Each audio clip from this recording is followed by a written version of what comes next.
The number was 2,847. That is how many times James Whitmore had stood at attention outside Buckingham Palace. He had counted, not obsessively, not with a notebook or a spreadsheet.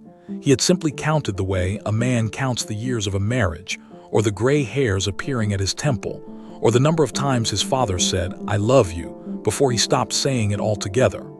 You count the things that define you. You count them because you are afraid that one day the counting will stop and you will have nothing left to count.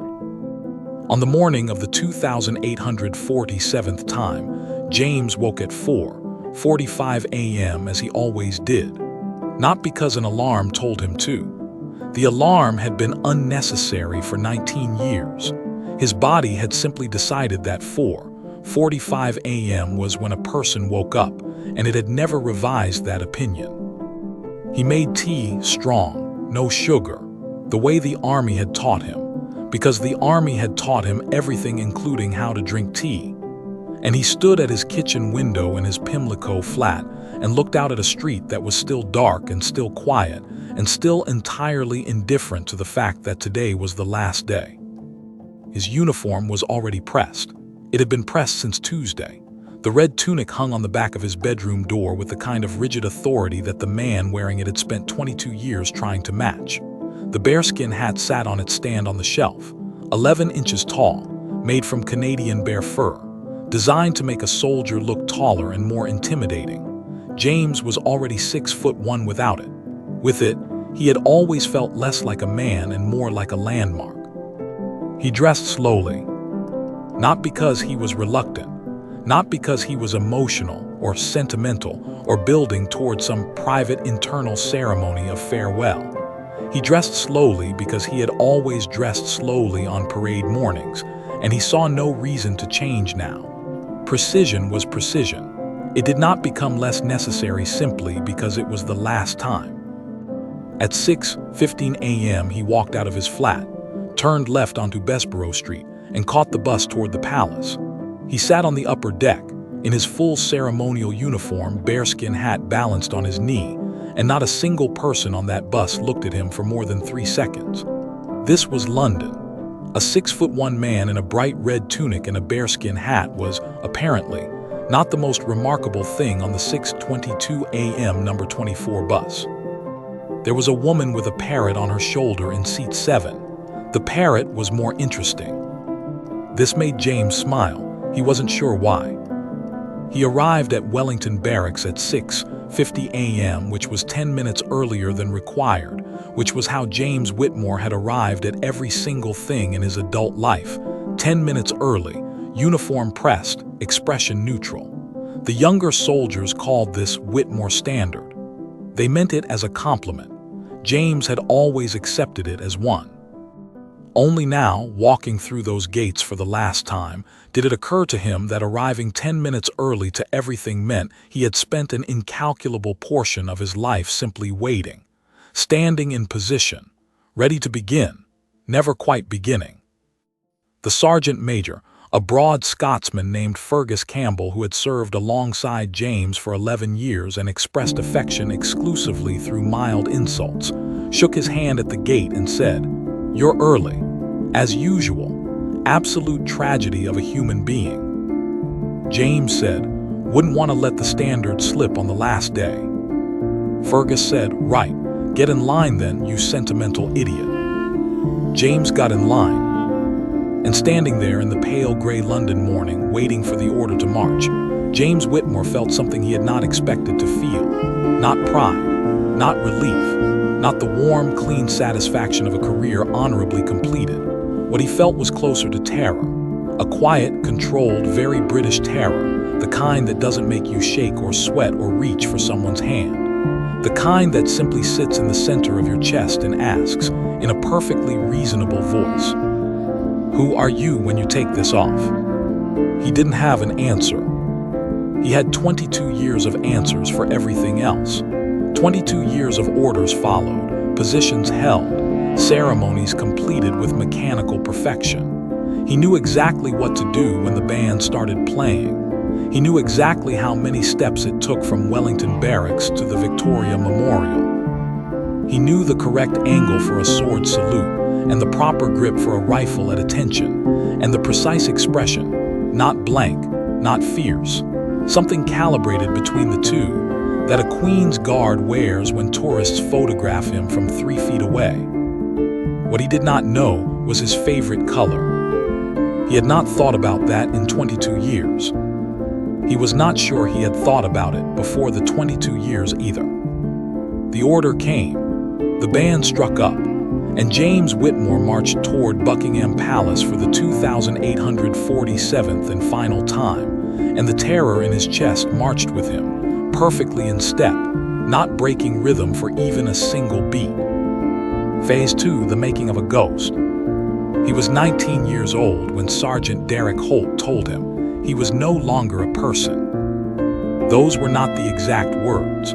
Sergeant Holt was a career military man from Lincolnshire who communicated exclusively in short, clipped sentences and occasional aggressive silences, and he would not have used the phrase, "no longer a person," because it contained too many words and an uncomfortable amount of philosophy. What Sergeant Holt actually said, on the first morning of ceremonial training at Wellington Barracks in September of 1991, was this: "From this point forward, you are not a man. You are a symbol. The uniform is not yours. The uniform is the Crown's. You are simply the thing inside it that keeps it standing upright."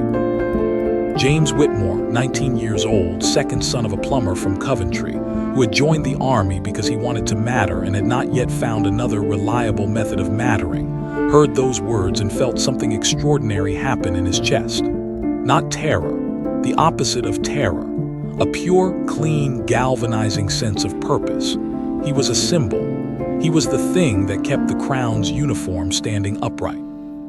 He was 19 years old, and he had been handed an identity as solid and permanent as stone, and he grabbed it with both hands and held on. He held on for 22 years. The training was relentless in the way that only British military ceremonial training can be relentless, which is to say, it was not physically brutal so much as it was psychologically total. Other forms of military training break you down and build you back up as a soldier. Ceremonial training did something more thorough than that. It didn't break James down. It simply filled every available space inside him with procedure until there was no room left for anything else. He learned to stand still for 4 hours at a stretch without his eyes moving. He learned to march in steps so precise that 11 men sounded like one pair of boots. He learned the exact angle at which a bearskin hat sits on the head, not too far forward, not too far back, and the precise weight of the ceremonial rifle, and the correct grip pressure that allowed you to hold it steady without your arm trembling even when you'd been standing in February rain for 90 minutes. He learned all of this, and he was extraordinarily good at all of this. And being extraordinarily good at it felt, for a long time, like enough.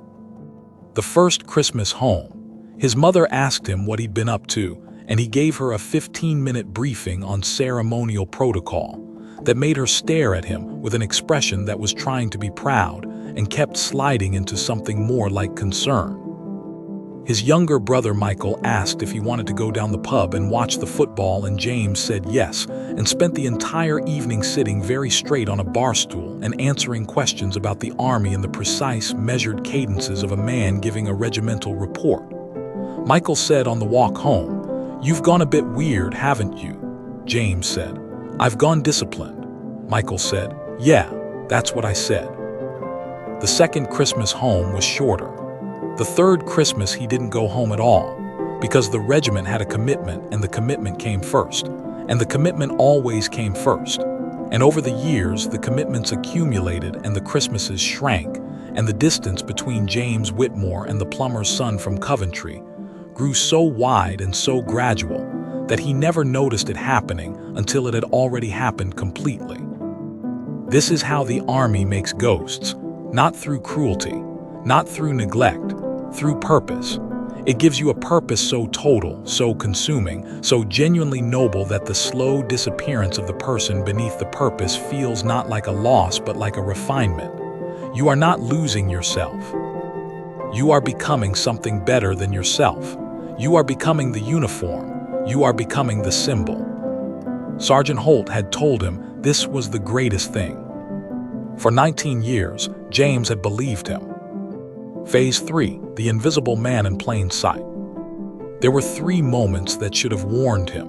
He cataloged them now the way he cataloged everything, precisely, chronologically, without sentiment. He had been a fool not to understand what they were telling him at the time. He understood now. The pub 2003. James was 31. He had been given a rare full weekend of leave, and he had decided, with the careful deliberateness of a man scheduling a military exercise, to go and enjoy himself. He went to a pub in Victoria called the Nag's Head, not because he had any particular feeling about it, but because it was close and open and contained other human beings, which was what enjoying yourself apparently required.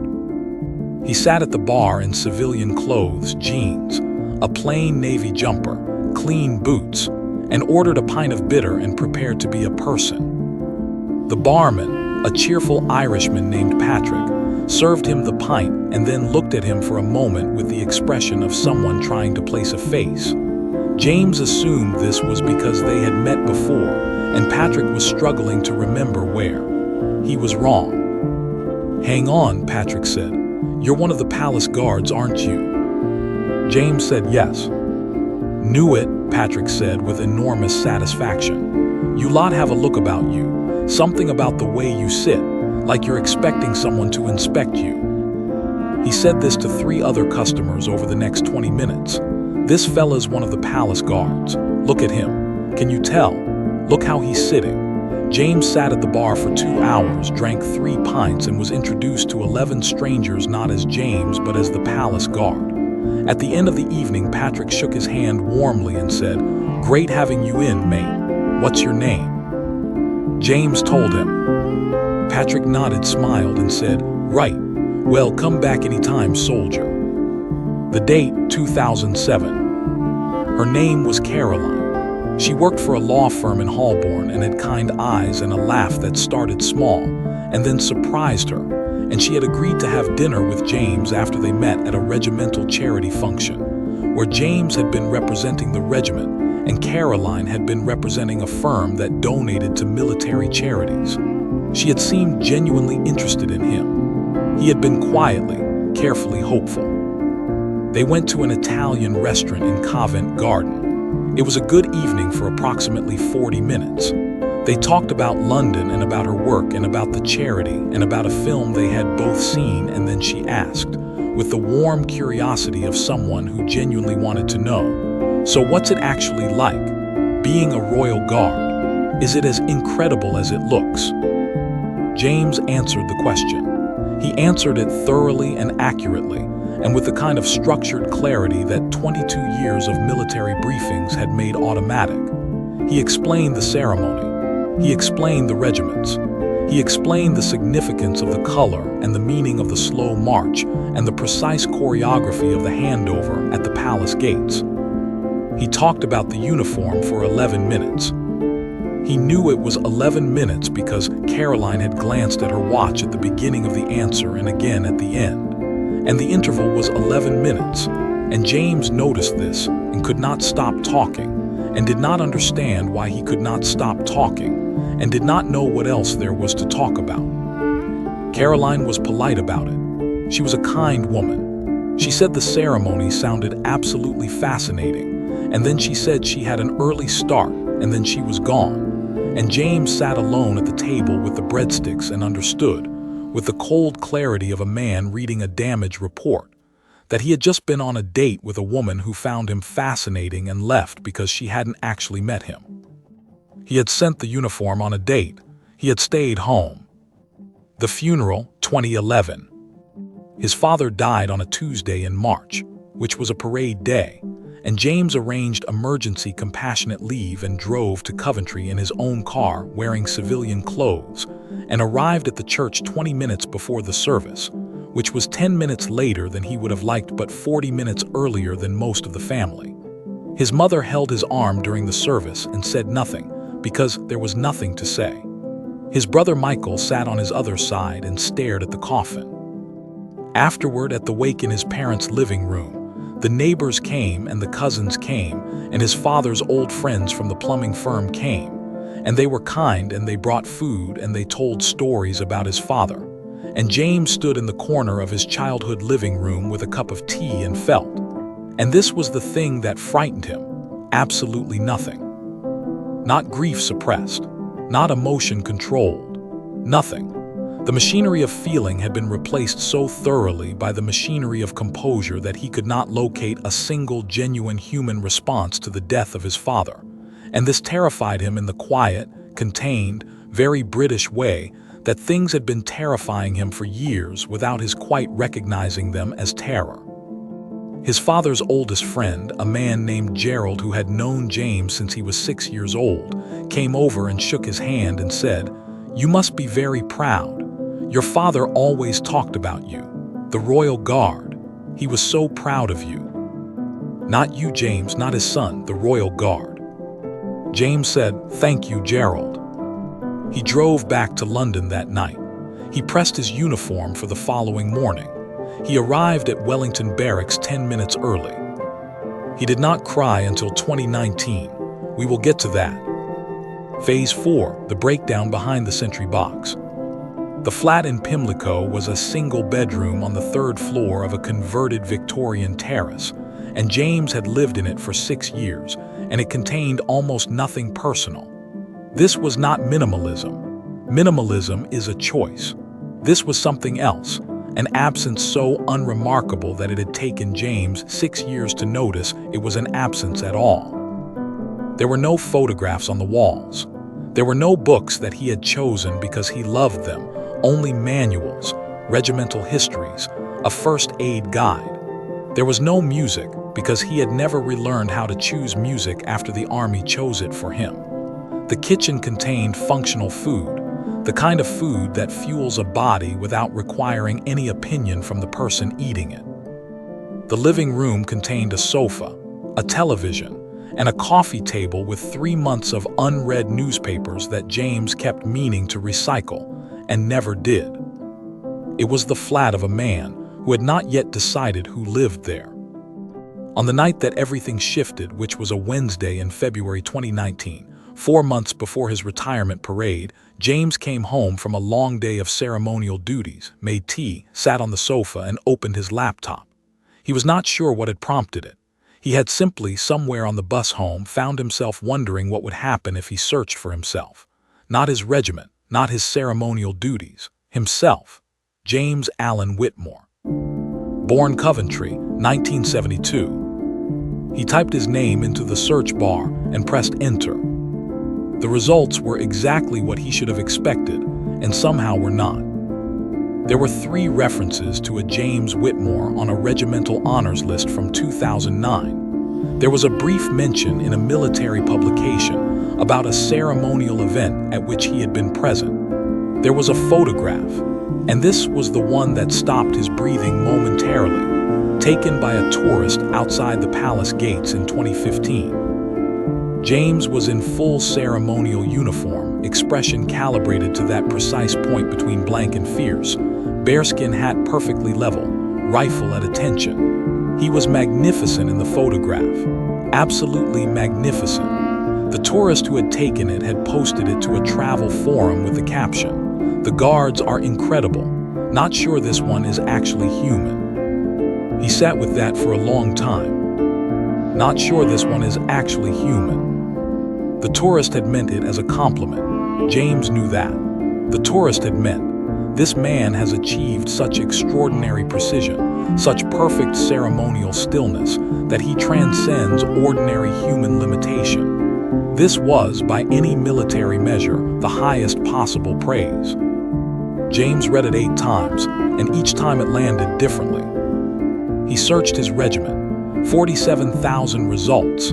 Photographs, histories, ceremonial records, tourist videos, Wikipedia entries, academic papers about the household division, a Reddit thread in which people debated which regiment had the finest uniform. The regiment was everywhere. The regiment was thoroughly, comprehensively documented and celebrated and admired. The regiment existed completely and permanently. James Whitmore had 3 results and a tourist uncertainty about whether he was human. He closed the laptop. He sat in the silent flat in the dark for a long time, and the question that had been building since Sergeant Derek Holt told a 19-year-old boy from Coventry that he was no longer a person finally rose to the surface completely and would not be pushed back down. What have I been doing for 22 years? Not the question of worth. He knew the worth of it. He had stood outside the residence of the Crown, and he had done so with honor and precision and absolute commitment, and there was genuine dignity and genuine meaning in that, and he did not question it.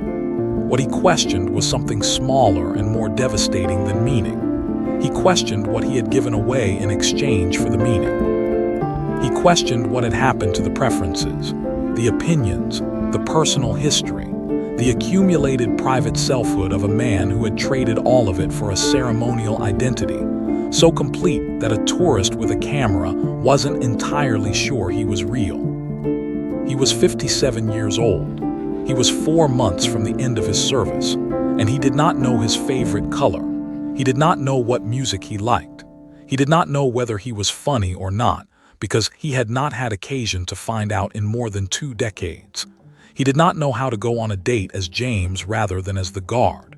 He did not know how to stand in a room at a wake and feel something.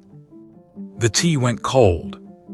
At 11:40 p.m. in the dark of his Pimlico flat, James Whitmore put his face in his hands. And then, because he was James Whitmore and precision was precision, he straightened up, rinsed the cup, set the alarm for 4:45 a.m. and went to bed. But he did not sleep. Phase 5, the recruit who asked the wrong question.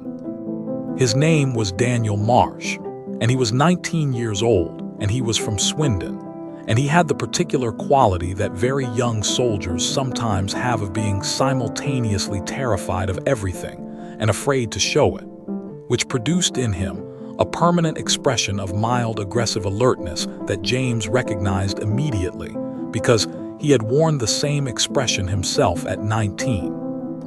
James had been assigned to assist with the mentoring of the new intake during his final months of service, a common arrangement for senior NCOs approaching retirement, a way of transferring institutional knowledge before it walked out the door wearing civilian clothes. He had done this before with other recruits, and he had been good at it in the way he was good at everything: thorough, precise, systematic. He taught them the procedures. He taught them the standards. He taught them what Sergeant Derek Holt had taught him, which was that from this moment forward they were symbols, not men, and the uniform was the Crown's, and they were simply the thing inside it that kept it standing upright. He had been teaching this for 3 months when Daniel Marsh asked the wrong question. It was a Tuesday morning in May, early, the barracks quiet. James had finished a technical briefing on the correct procedure for the handover ceremony, and the recruits had been dismissed, and Daniel had stayed behind, not for any disciplinary reason, simply because he had something he wanted to say and was visibly wrestling with the appropriate protocol for saying it. James waited. He was good at waiting. Daniel said, "Sergeant Whitmore, can I ask you something?" James said, "You can ask. I'll decide whether to answer." Daniel said, "It's not about the ceremony." James said, "Go on." Daniel looked at his boots for a moment and then looked up and said, with the slightly desperate sincerity of a 19-year-old who has not yet learned to disguise genuine questions as casual ones, "What do you actually like, sir? Like outside of this? What do you actually, what's yours?" The question landed in James's chest like a stone, dropped into very still water. He opened his mouth. He closed it. He was aware, with excruciating clarity, that he was standing in front of a 19-year-old recruit who had asked him the simplest possible human question, "What do you like?" And he could not answer it. He, James Allen Whitmore, who could brief you on the precise choreography of 11 separate ceremonial procedures, who could recite the regimental history of the Coldstream Guards from 1650 to the present day, who could tell you the exact angle of a sword salute and the correct grip pressure for a parade rifle. He could not tell a 19-year-old boy from Swindon what he liked. The silence stretched. Daniel said awkwardly, "Sorry, sir. That was a stupid question, No, James said. He said it more sharply than he intended, and Daniel stopped. James said more quietly, "No, it wasn't stupid." He sat down on the edge of the briefing table, which was not a thing he had ever done in front of a recruit. Sitting was not a posture he had adopted in professional contexts in 22 years, and he looked at the floor and he thought about the question. Really thought about it. Not the way he thought about procedural questions, which was fast and complete and drew on deep reservoirs of established certainty. The way he thought about this question was slow and confused and slightly embarrassing, and felt like looking for something in a dark room where the furniture had been rearranged. "Music," he said finally. "I used to listen to a lot of music before." Daniel said, "What kind?" James said, "Soul music, older stuff. My mother used to play it when I was small. Sam Cooke, Otis Redding. I hadn't thought about that in." He stopped. He did the arithmetic, and the arithmetic was mortifying. 20 years, maybe more. Daniel said, "Why'd you stop?" James said, "I don't know. I think I stopped needing it. When you've got the regiment, you don't." He stopped again. Restarted. "When you've got something that tells you who you are every single day, you stop looking for things that do it less officially." Daniel was quiet for a moment. Then he said, "That sounds a bit lonely, sir." It was such a simple observation. 22 years of institutional existence. 22 years of the pub and the date and the funeral and the flat with no photographs. 22 years of a tourist not sure this one is actually human. And a 19-year-old boy from Swindon with 11 weeks of service had located the whole of it in 5 words. "That sounds a bit lonely, sir." James looked at him. "Yes," James said, "I suppose it does." They sat together in the quiet of the briefing room for a moment that was not awkward, which surprised James, because he had expected it to be awkward, because feelings in professional spaces were awkward. That was a rule he had operated by for decades. But it wasn't. It was simply 2 people in a room with an honest thing between them. Then Daniel said, "So what else? Besides the music, what else do you like?" And James Whitmore, Sergeant of the Household Division, Queen's Guard, 22 years of ceremonial service, 3 search results on the entire internet, James Whitmore laughed. Not the polite, controlled exhalation that passed for laughter in regimental social contexts. An actual laugh, surprised out of him, short and genuine and slightly undignified. He said, "I have absolutely no idea," and that is, he shook his head. That is a catastrophic thing for a 57-year-old man to say. Daniel grinned. It was the first time James had seen him grin, and it transformed his face entirely. The aggressive alertness dropped away, and underneath it was simply a young man, 19 years old, from Swindon, slightly nervous, trying to figure out who he was going to be. James recognized that too. Phase 6, reclaiming the name. He bought a record player 3 weeks later.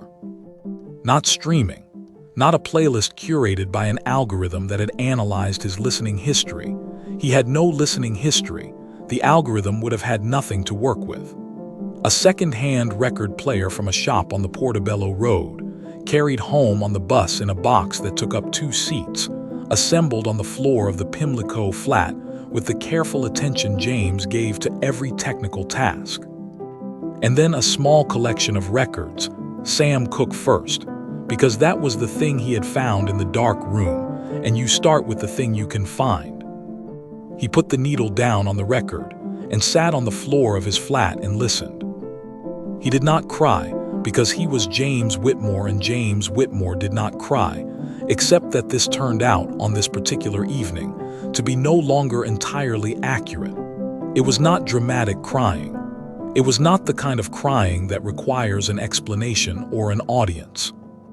It was simply the eyes of a man who had not allowed himself to be moved by music in 20 years, encountering music again, and registering, in the most basic physiological way, that something had been missed. He let it happen. He did not straighten up and rinse the cup and set the alarm. He sat on the floor and let Sam Cooke sing and let whatever was happening in his eyes happen. And when it was finished, he felt, for the first time in a very long time, approximately like a person. This was the beginning of it, not a transformation. James Whitmore was suspicious of transformations. Transformations were for people who had not spent 22 years perfecting the art of controlled, incremental improvement. What he undertook instead was something more methodical, a personal audit, the kind of structured self-assessment he had applied to regimental performance for 2 decades, redirected inward. He started a list, not dramatically, not in a journal with a leather cover, in the notes application of his phone because that was practical. He called the list things that are mine, and he added to it slowly over weeks as items presented themselves. Sam Cooke, Otis Redding, soul music the older kind, the color dark green, which he decided after standing in St. James's Park one morning and noticing that the particular shade of the grass in low autumn light was the most pleasing thing he had looked at in recent memory. Long walks, not marching walks, unstructured, directionless, the kind where you go where the street takes you rather than where the order sends you. Strong tea, which he had always known. Coventry, which he had not visited in 4 years and which he called his mother about that evening and promised to visit the following month, a promise he kept. His brother Michael's company, which was easy and comfortable in the way of people who have known each other since before either of them had any defenses. Football, he had watched it with Michael at Christmas in 1991 and not watched it since, and he watched it now and found that he had opinions about it, which surprised and pleased him. The list grew. Meanwhile, he went back to Daniel. Not in any formal or official capacity. Simply, he went back. He found him in the mess one evening and sat across from him and said, without preamble, "Sam Cooke, that was the music." Daniel said, "Is it good?" James said, "It is extraordinarily good, and the fact that you haven't heard it is a failure of your education." Daniel said, "Will you play me some?" James said, "Absolutely not. Go and find it yourself. That's the point." But he wrote down 3 tracks on a piece of paper and slid it across the table. Daniel listened to them that evening and came back the next morning and said, "That was actually brilliant." James said, "Yes, it was." And something passed between them that was not the formal transfer of regimental knowledge, but was nonetheless a form of inheritance. Something passed from one person to another, not because the institution required it, but because one human being had decided that another human being should have it. This was when James understood what he actually wanted to do with the thing he had learned. He had been preparing for retirement with the logistical precision he applied to everything: finances reviewed, flat lease renewed, the administrative requirements of a military pension navigated without drama. He had thought about what he would do in practical terms. He had not thought about what he would do in meaningful terms. He thought about it now. There were, in every intake of new recruits at Wellington Barracks, young men and women who were 19 years old and from Swindon and from Coventry and from 100 other places, who were handing themselves over to the institution with the same totality that James had handed himself over at the same age, who were hearing Sergeant Derek Holt's speech, or some version of it, the speech that never changed because the institution never changed, and feeling what James had felt at 19, the galvanizing, identity-replacing surge of a purpose so solid you could build a life on it. They did not know what they were trading. James had not known what he was trading at 19. You cannot know what you are trading when the thing you are trading is yourself, because you have not yet had enough self to know its value. Someone should tell them, not to stop them, not to diminish the thing they were choosing. The honor was real, the service was genuine, the meaning was not a lie. But alongside the ceremony, Alongside the precision and the protocol and the identity of the symbol, alongside all of that, someone should tell them, keep something for yourself. Keep something that is only yours. A color, a song, a football team, a phone call to your mother. Something the uniform cannot wear. James had nobody to tell him this at 19. He had made the bargain without knowing the full terms. He had spent 22 years paying an installment he had not known he was paying, and had arrived at 57 in a flat with no photographs and 3 internet search results. And it had taken a 19-year-old boy asking the wrong question to locate the cost. He wrote to the regiment. Not a formal proposal. He was not a bureaucratic man. He was a precise man, and precision did not require bureaucracy. He wrote clearly and directly, as he had always communicated, and what he said was this. He would like to continue working with new recruits in an informal mentoring capacity after his retirement. Not to teach ceremony, they had people for ceremony. He would like to teach them something the regiment's formal curriculum did not cover. He described it in the letter as personal continuity under institutional identity. He was aware this was somewhat abstract. He included 2 more sentences explaining what he actually meant. He wanted to teach them how to remain a person while becoming a symbol, how to hold both things at once. The regiment approved it. They called it a welfare mentoring initiative. James called it, privately and only to Michael, the thing I should have had. On the morning of his retirement parade, the 2,847th time, as he marched toward Buckingham Palace in the pale September light, the terror was still there in his chest. The question was still there. Who are you when you take this off? But he had a list in his phone now. Dark green, Sam Cooke. Long walks, strong tea. Michael, Coventry. Football, Coventry City specifically, which was both a choice and an inherited affliction. A record player on the floor of a flat that had, in the months since February, acquired 3 photographs on the wall, a shelf of books chosen because he wanted them, and a cactus that Daniel had bought him as a leaving gift with a card that said, "For the man who kept the uniform standing upright. Now stand upright yourself." The old guard marched out of the palace gates at 11:40 a.m. James Whitmore marched with them.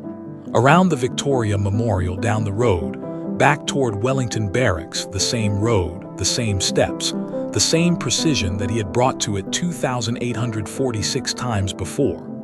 The tourists lined the edges of the mall and photographed them, and he was aware of the cameras the way he was always aware of the cameras, a peripheral fact, irrelevant to the task. One small child, maybe 4 years old, standing at the edge of the crowd on his father's shoulders, pointed at James as he marched past and said, loudly and clearly, in the voice of a child who has not yet learned that observation should be filtered, "Daddy, why is that man smiling?"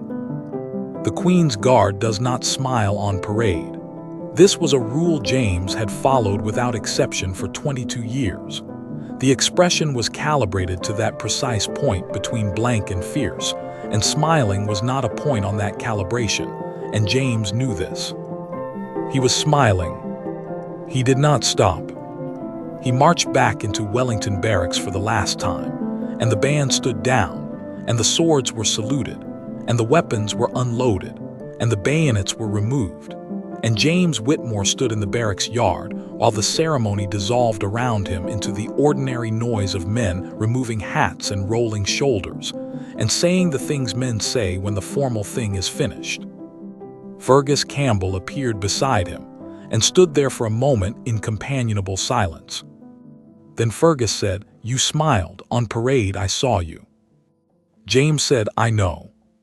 Fergus said, "That's against every rule we have." James said, "I know." Fergus said, "You're retired now, I suppose, so technically." James said, "Technically I've been retired for about 400 meters." Fergus was quiet for a moment. Then he said, in the particular voice of a man from Lincolnshire expressing something that he would not otherwise be able to express directly, "Whatever you're doing, the thing with the recruits and whatever you're doing, good, do more of it." James looked at him. "I will," he said. He took off the bearskin hat and held it in his hands for a moment. 11 inches tall, Canadian bear fur, designed to make a soldier look taller and more intimidating. And then he handed it to the quartermaster and walked out of the barracks in his red tunic and his own 2 boots and turned left and kept walking. He didn't know where he was going. This, it turned out, was exactly the point.